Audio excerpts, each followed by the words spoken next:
नमस्कार, मैं हूं आपके साथ में ऋतु तोमर और आप देख रहे हैं प्रदेश का सबसे भरोसेमंद news channel India news Uttar Pradesh Uttarakhand. सूबे में एक तरफ चंपावत उपचुनाव को लेकर घमासान है तो दूसरी तरफ सतपाल महाराज के दुबई दौरे को लेकर खींचतान है।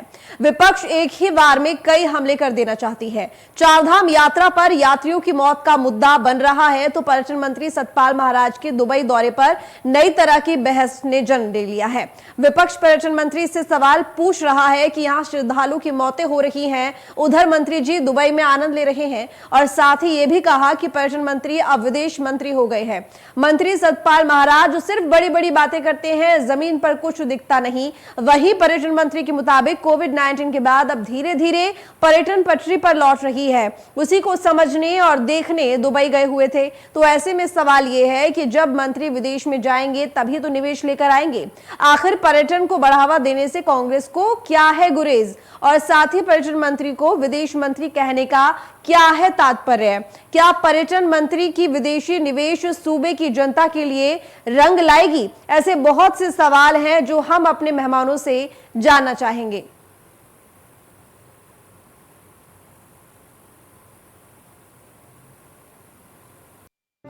कौन कहता है जीत का इन्वेस्टमेंट लाए, ये तो बताना पड़ेगा ना।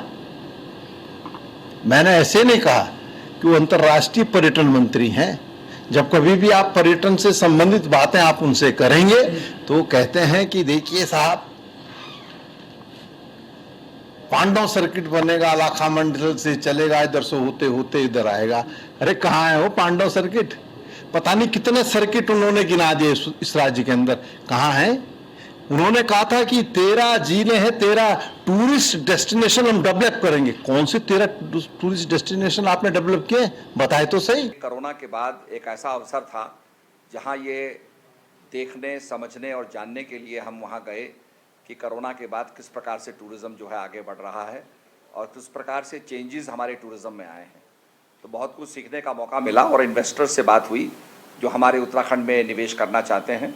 ज़्यादातर रुचि लोगों ने टेहरी लेक में दिखाई, उसके सराउंडिंग एरिया में दिखाई कि हम यहाँ पर चाहते हैं विलास बनाना, होटल्स बनाना, और सबका ये आग्रह था कि आपके यहाँ कनेक्टिविटी होनी चाहिए, आपके यहाँ तो बता दें आपको, जिस तरह से चारधाम यात्राओं में फिलहाल अव्यवस्था को लेकर लगातार मौतें हो रही हैं, आंकड़ा लगातार बढ़ता जा रहा है। तो ऐसे में जिस तरह से पर्यटन मंत्री दुबई में दौरे पर गए हुए थे, तो ऐसे में जो विपक्ष लगातार निशाना साध रहा है सत्ता पक्ष के ऊपर, और यहाँ तक कि सतपाल महाराज जो कि पर्यटन मंत्री हैं उन्हें अंतर्राष्ट्रीय मंत्री तक करार दे दिया है। लेकिन सबसे बड़ी बात कि चंपावत में चुनाव होने वाले हैं, तो ऐसे में कहीं ना कहीं कांग्रेस एक तीर से कई निशाने साधने की कोशिश कर रही है। तो विदेशी दौरों को लेकर लगातार बीजेपी फिलहाल विपक्ष के निशाने पर बनी हुई है। लेकिन सबसे बड़ी बात यह कि बीजेपी का कहना है कि भाई मंत्री इसलिए गए थे विदेश ताकि निवेश लेकर आए। इसके साथ ही क्योंकि खुद सतपाल महाराज का ये कहना है कि कोविड के बाद ये ज़रूरी था कि किस तरीके से व्यवस्था करनी है, और 2 साल हमने देखा है कि किस दौर से हम गुजरे हैं। तो ऐसे में उसको जानने और समझने के लिए दुबई जाना ज़रूरी था। हालांकि आपको बता दें कि ये दौरा पहले से निर्धारित था, लेकिन ये ऐसे समय पर था जब जो प्रदेश सरकार है वो चारधाम यात्रा की अव्यवस्थाओं को लेकर लगातार परेशानियों से जूझ रही है। तो ऐसे में कहीं ना कहीं विपक्ष को एक मौका मिल गया और अब ये चारधाम यात्रा उनके लिए एक बड़ा बहाना, जिस पर सीधा वो बीजेपी को घेरने की कोशिश कर रही है। लेकिन सबसे बड़ी बात यह कि भाई बीजेपी या विदेश मंत्री अगर यहाँ पर देखिए तो ये जो कहना है कांग्रेस का पर्यटन मंत्री को लेकर कि विदेश मंत्री हो गए या अंतर्राष्ट्रीय मंत्री हो गए हैं, तो क्या कहने की कोशिश यहाँ पर कांग्रेस कर रही है? इन्हीं तमाम सवालों को लेकर हम अपने मेहमानों के पास जाएंगे और उनसे जानेंगे। चर्चा की शुरुआत करेंगे। हमारे तमाम मेहमान हमारे साथ जुड़े हुए हैं। देवेंद्र भसीन जो कि प्रदेश उपाध्यक्ष है बीजेपी के, इस वक्त हमारे साथ जुड़े हुए हैं। स्वागत है आपका देवेंद्र जी इंडिया न्यूज पर। और प्रतिमा सिंह प्रदेश प्रवक्ता है कांग्रेस की, ये भी हमारे साथ जुड़ी हुई है। प्रतिमा जी, आपका भी बहुत स्वागत इंडिया न्यूज पर। सबसे पहले तो प्रतिमा जी मैं आपके पास ही आना चाहूंगी। देखिए, फिलहाल दुबई दौरे पर गए हुए थे सतपाल महाराज जी। इसको लेकर कांग्रेस लगातार ये कह रही है कि अब ये विदेश मंत्री हो गए हैं, अब ये पर्यटन मंत्री नहीं रहे, ये अंतर्राष्ट्रीय मंत्री हो गए हैं। इसके साथ ही जो वो विदेश दौरे पर गए हालांकि उनका कहना है कि वो निवेश लेने के लिए गए थे, कोविड-19 के बाद किस तरीके से व्यवस्थाएं बेहतर करनी है ये जानने के लिए गए थे। लेकिन इसमें कांग्रेस को क्या गुरेज है? भाई विदेश जाएंगे तभी तो निवेश लाएंगे। देखिए, कांग्रेस पार्टी को कभी भी उन बातों में या उन कृत्यों से परहेज नहीं होता या गुरेज नहीं होता जो प्रदेश के हित के लिए होती है। अब आप एक बात बताइए, जब आपको पता है कि 4 धाम यात्रा प्रस्तावित है और आप पर्यटन मंत्री हैं और आप अगर ये आपका ये दौरा पहले से ही आपको इसकी सूचना थी और इसकी तारीखों की सूचना भी अगर आपको पहले से थी, तो मुझे लगता है आपको इसका कोई ना कोई ऑल्टरनेटिव निकालने की आवश्यकता थी। आज आप समझिए, आप क्या निवेश लेके आए हैं पिछले 5 सालों में, पहले उसका ब्यौरा दे दीजिए, क्योंकि अभी अभी जनता ने दोबारा आपको सत्ता में चुन करके भेजा है। और क्या जिस वक्त प्रदेश की जनता को आपकी आवश्यकता है, क्योंकि आज प्रदेश का जो मान सम्मान और अभिमान है वो जो है सरकार पर निर्भर करता है, क्योंकि 4 धाम यात्रा जो है करोड़ों लोगों की आस्था का प्रतीक है और पूरे विश्व की आस्था का प्रतीक है। और विश्व से दूर दूर से देश हो या पूरा विश्व हो, वहां से लोग जो है 4 धाम यात्रा के लिए आते हैं। आज आपको यहाँ बैठ करके मुख्यमंत्री जी, एक तरफ मुख्यमंत्री जी हैं जो कि चंपावत उपचुनाव में व्यस्त हैं, दूसरी तरफ पर्यटन मंत्री जी हैं जो विदेश यात्रा कर रहे हैं, स्वास्थ्य मंत्री जी तो नजर नहीं आ रहे हैं। दिन ब दिन जो है मौतों का आंकड़ा बढ़ता चला जा रहा है। अव्यवस्थाएं इतनी व्याप्त है कि आप समझिए ऋषिकेश हरिद्वार में लोगों का जमावड़ा लगा हुआ है। आप यात्रा के बीच में अचानक एसओपी जारी कर रहे हैं, तो ये लगता है मुझे कि बड़ी शर्मसार करने वाली बात है। और भारतीय जनता पार्टी ये दर्शा रही है कि सत्ता तो आपको मिल गई पर शायद सत्ता चलानी आपको नहीं आ रही है, क्योंकि 4 धाम यात्रा हमेशा से जो है तिथि पे सुनियोजित होती है और वो सरकार को पता होता है और सरकार की जिम्मेदारी होती है कि उस पे सारी व्यवस्थाएं सुनियोजित ढंग से करने का कार्य करे, जिससे कि कोई अव्यवस्था ना हो।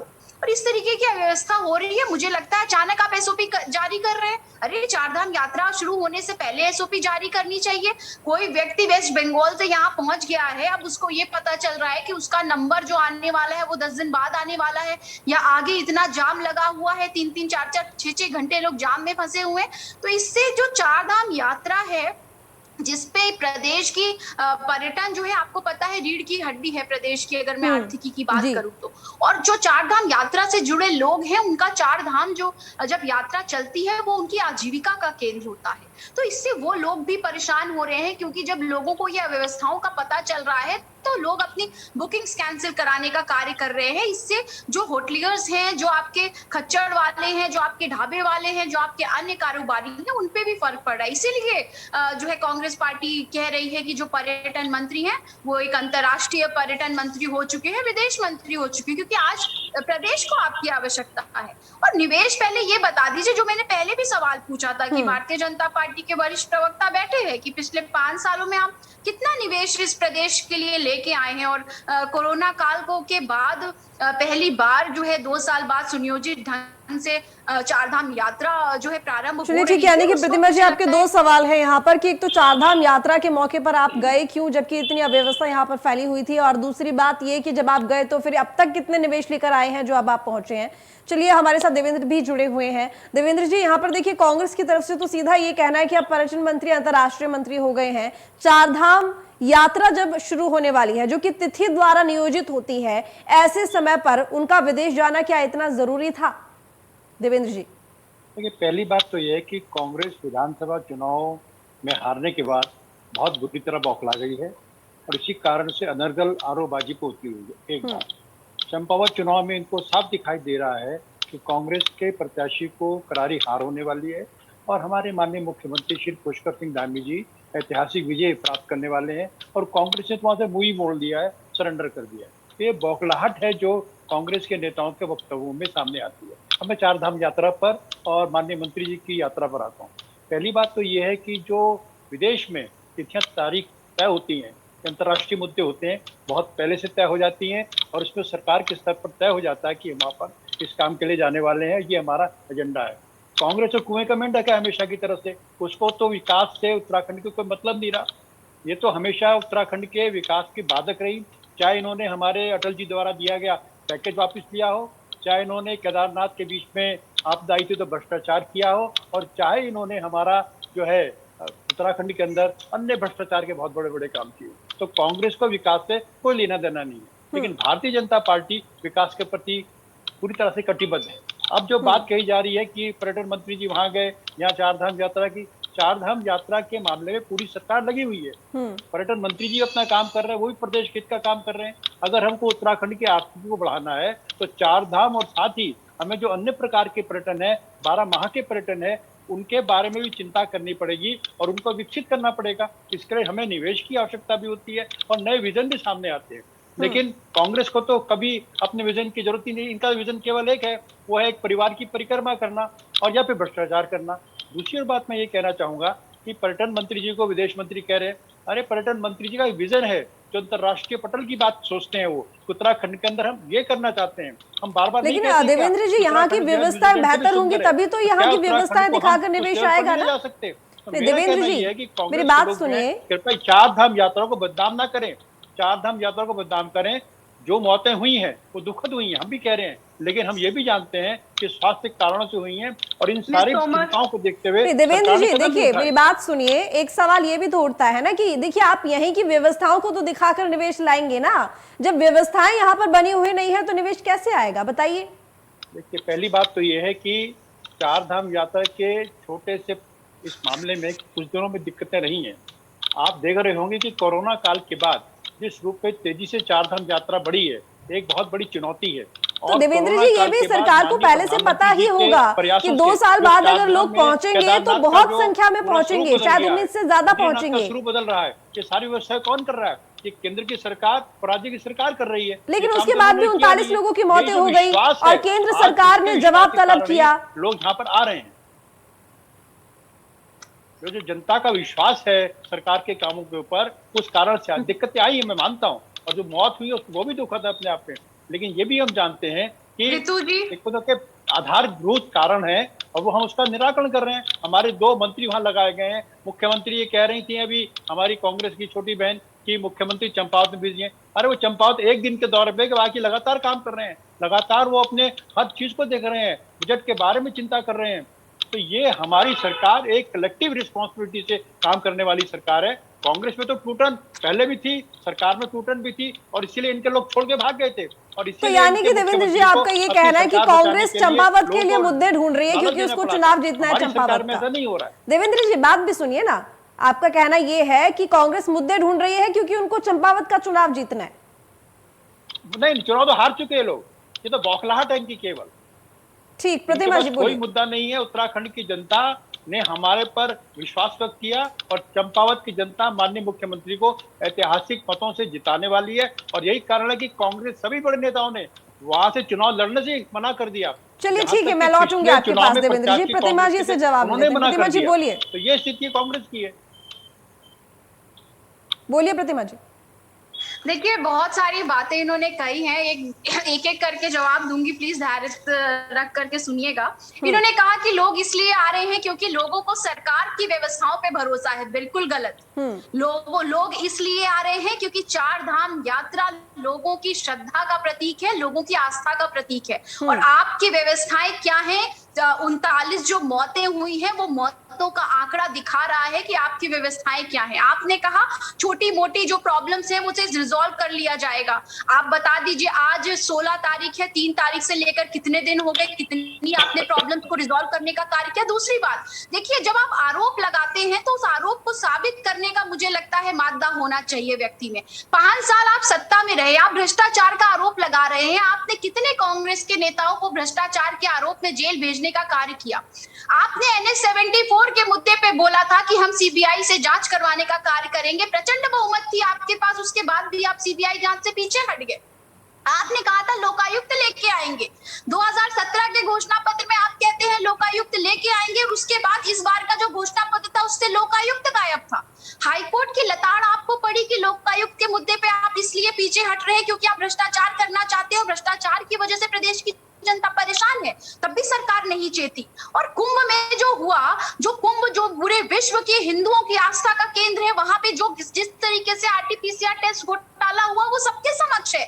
तो मुझे ऐसा लगता है अपने गिरेबान में झांक करके देखिए, जब आप भ्रष्टाचार की बात करते हैं तो जीरो टॉलरेंस अगेंस्ट भ्रष्टाचार की बात करने वाले भारतीय जनता पार्टी के लोग आज ऊपर से नीचे तक भ्रष्टाचार में लिप्त हैं। चाहे वो लैंड एक्वायर करने का मामला हो, चाहे वो मुख्यमंत्री जी के खनन प्रेमी होने का मामला हो और शराब प्रेमी होने का मामला हो, जहां पे आप गाड़ियां छुड़वाते हैं मुख्यमंत्री जी अपने लेटर हेड से। तो सोच समझ के मुझे लगता है व्यक्ति को बात करनी चाहिए। भ्रष्टाचारी सबसे ज्यादा अगर उस पूरे प्रदेश और देश की मैं बात करूं तो भारतीय जनता पार्टी के लोग हैं। दूसरी बात, चंपावत चुनाव आप जीते नहीं है और मुझे लगता है खटीमा की हार आप भूल गए हैं। खटीमा में किस तरीके से वही मुख्यमंत्री का चेहरा पुष्कर सिंह धामी जी थे जो 2 बार जनप्रतिनिधि रहे खटीमा के, और जिस वक्त चुनाव लड़ रहे थे उस वक्त मुख्यमंत्री थे प्रदेश के और भारतीय जनता पार्टी का चेहरा थे मुख्यमंत्री का। उसके बावजूद भी खटीमा की जनता ने उन्हें हराने का कार्य किया, क्योंकि उन्होंने खटीमा की जनता के विश्वास के साथ धोखा करने का कार्य किया। और चंपावत खटीमा से लगा हुआ है। मैं आश्वस्त करती हूँ आपको कि निर्मला गैतोड़ी जी कांग्रेस पार्टी की एक कार्यकर्ता, एक महिला सशक्तिकरण का एग्जाम्पल पेश करेंगी और पुष्कर सिंह धामी जी को फिर से मुंह की खानी पड़ेगी, क्योंकि पुष्कर सिंह धामी जी का जो नेतृत्व है वो प्रदेश की जनता ने नकारने का कार्य किया है। इसीलिए आप देखिए कि आप कहते हैं, अगर आप ये कह रहे हैं पुष्कर सिंह धामी जी के नेतृत्व में आप चुनाव जीते हैं, तो पुष्कर सिंह धामी जी तो अपनी सीट नहीं बचा पाए। प्रतिमा जी, लेकिन देखिए एक सवाल और यहाँ पर बनता है, ये है कि प्रदेश की जनता उसका नेतृत्व स्वीकार नहीं कर रही है। ठीक है प्रतिमा जी, लेकिन देखिए एक और सवाल आपने इससे पहले भी कहा था, अगर आपको चंपावत के लोगों को मुख्यमंत्री देना था तो आपने जो है कैलाश गैतोड़ी जी को क्यों नहीं मुख्यमंत्री बना दिया? ठीक है प्रतिमा जी, देखिए लेकिन एक और सवाल जो कांग्रेस आरोप लगा रही है कि आखिर सतपाल महाराज, देवतुल्य जनता ने अपना मत दिया जिस व्यक्ति ठीक है प्रतिमा जी मेरा सवाल सुन लीजिए। अपने स्वार्थ ठीक है प्रतिमा जी, देखिए समय भी बहुत ज्यादा नहीं है। मुख्यमंत्री के लिए आपने अपनी त्याग तपस्या कर दी और अपनी सीट छोड़ दी। तो जनता ये भी देख रही है कि अगर आपको चंपावत को मुख्यमंत्री देना होता तो कैलाश गैतोड़ी जी में क्या कमी थी? ठीक है प्रतिमा जी, लेकिन ये दौरा तो पहले से तय था। प्रतिमा जी ये दौरा तो पहले से तय था, जब से केदारनाथ चारधाम की यात्रा शुरू भी नहीं हुई थी उससे पहले से ये दौरा तय था, तो ऐसे में जाना भी जरूरी था। की बात अगर हम करें तो बेहतर होगा। प्रतिमा जी ये दौरा चारधाम यात्रा की शुरुआत होने से पहले से तय था, और वैसे भी सरकार को इस बात की जानकारी नहीं होगी कि भाई इस तरह की स्थिति हो जाएगी, और जब वो गए थे तब तक सब कुछ ठीक ठाक था, अचानक से सारी चीजें हो गई, तो क्या छोड़ के आना ठीक था? विदेश जाएंगे तभी तो चीजें होंगी। ठीक है देवेंद्र जी आऊंगी, प्रतिमा जी जल्दी बात पूरी कीजिए। ये दौरा अगर किसी इन्वेस्टमेंट के लिए होता, उसके बाद प्री प्लान होता और चेंज नहीं हो सकते थे, तो मुझे समझ आता है कि सरकारों की अपनी कोई ऑब्लिगेशंस होती हैं। पर एक्सपो के उद्घाटन के लिए मंत्री जी जा रहे हैं और उस दौरे को आप इन्वेस्टमेंट के नाम पे टालने का कार्य कर रहे हैं, और आप कह रहे हैं आप प्रदेश के इन्वेस्टमेंट लेके आएंगे, और सरकारों के बीच की बात है ऑब्लिगेशन से आपके दौरे कैंसिल नहीं हो सकते। अरे भाई आप किसी जो है मुझे लगता है ब्यूरोक्रेट को भी भेज सकते थे उस एक्सपो का उद्घाटन करने के लिए। मंत्री जी ही क्यों गए, वो भी उस वक्त जब प्रदेश को आपकी आवश्यकता है। प्रदेश को आज आपकी आवश्यकता है, क्योंकि आज प्रदेश पूरे विश्व का केंद्र जो है, मुझे लगता है पूरे विश्व की आंखें जो है प्रदेश पे है, क्योंकि प्रदेश में 4 धाम यात्रा संचालित है। उसमें जो अव्यवस्थाएं हो रही हैं वो सरकार की नाकामयाबियों का नतीजा है। आप ये नहीं कह सकते कि कांग्रेस बदनाम कर रही है। भाई ठीक है देवेंद्र जी बोलिए, अब आप बोलिए। ठीक है आरोपों का जवाब दीजिए देवेंद्र जी। अंतरराष्ट्रीय मंच से देश की बदनामी करने का कार्य करते हैं। ठीक है प्रतिमा जी, नहीं करती है। मैं लौटूंगी आपके पास, प्रतिमा जी लौटूंगी आपके पास। देवेंद्र जी जवाब दीजिए आरोपों का जल्दी, उन्हें क्या मतलब है जनता? ठीक है देखिए प्रतिमा जी समय कम है, मुझे सभी के पास जाना है। देवेंद्र जी बोलिए, आरोपों का जवाब दीजिए। देखिए पहली बात तो ये है कि प्रतिमा जी ये बताएं, अगर निर्मला जी को उन्होंने चुनाव लड़वाना ही था तो पहले लड़वाते ना। आपके सारे नेताओं ने, यहाँ तक कि पिछले चुनाव में जो आपके प्रत्याशी थे उन्होंने भी हाथ खड़े कर दिए, क्योंकि सबको दिखाई दे गया कि हम चुनाव हारेंगे। पहली बात, हमारी जो पार्टी जीती है केंद्र में माननीय प्रधानमंत्री श्री नरेंद्र मोदी जी के आशीर्वाद और प्रदेश में श्री पुष्कर सिंह धामी जी के नेतृत्व में हमारी पार्टी जीती है। हमने जनता से वादा किया था कि चुनाव जीतने के बाद हम पुष्कर सिंह धामी जी को मुख्यमंत्री बनाएंगे। ये ठीक है कि पूरे प्रदेश का दौरा करने के कारण वो अपने क्षेत्र में समय नहीं दे पाए, इससे चुनाव हार गए। लेकिन जनता ने जो हम पर विश्वास किया, भारतीय जनता पार्टी पर जो विश्वास व्यक्त किया, हमने जनता से जो वादा किया था उसको पूरा किया। और जहां तक घूमने फिरने की बात है, तो इनकी जो पार्टी के लोग हैं वो पहले ये तो हमको बताने का प्रयास करेंगे। अभी शराब की बात की थी, शराब की प्रेमी तो आपकी पार्टी है। डैनिश का प्रकरण बहुत पुराना नहीं है, हाल ही का है। खनन के मामले तो आपकी पार्टी के आपने समय तो के कुंभ जबरदस्त के है। कुंभ सुनिए, नगरी, मेरी बात सुनिए ना, मैं आता हूँ। आपने तो कुंभ उसी पे आ रहा हूँ नगरी प्रतिमा में भी जी, शराब मुझे के बोलने ठेके दीजिए, खोल दिए। बोलने दीजिए देवेश प्रतिमा जी, जी। आप अभी बात कर रहे हैं। ठीक ठीक कृपया मैं नहीं देवेंद्र बोला जी, था जल्दी आपके बात बीच में। पूरी कीजिए, समय समाप्त अभी जो हो आपने चुका कुंभ है। की बात की है, आज ही की खबर है कि बहुत जल्दी उस पर जो है कार्रवाई होने वाली है। हमने 3 आईएएस अधिकारियों को अभी सस्पेंड किया है। NH 74 घोटाले में सीबीआई ने भी हाल ही में छापे मारे हैं। हमने कई अधिकारियों को दंडित किया है और हमने कई चीजें जो है, चाहे हमारे सहकारिता का मसला रहा हो या कोई और मसला रहा नहीं, हो, किसी भी कार्रवाई आपने की है। भ्रष्टाचार लेकिन आज की की किसी चलिए सरकार ठीक जो है, ठीक, देखिए कार्रवाई समय आप समाप्त हो चुका है। आप दोनों का बहुत धन्यवाद चर्चा में शामिल होने के लिए। देखिए विदेश दौरा जिस तरीके से कांग्रेस यहाँ पे लगातार निशाना बना रही है बीजेपी सरकार को, प्रदेश सरकार को, इससे ये बात तो साफ है कि चंपावत को लेकर कांग्रेस पूरी तरह से तैयार है। लेकिन देखने वाली बात होगी कि अब बीजेपी क्या करेगी। फिलहाल इस चर्चा में इतने, देखते रहिए इंडिया न्यूज उत्तर प्रदेश उत्तराखंड।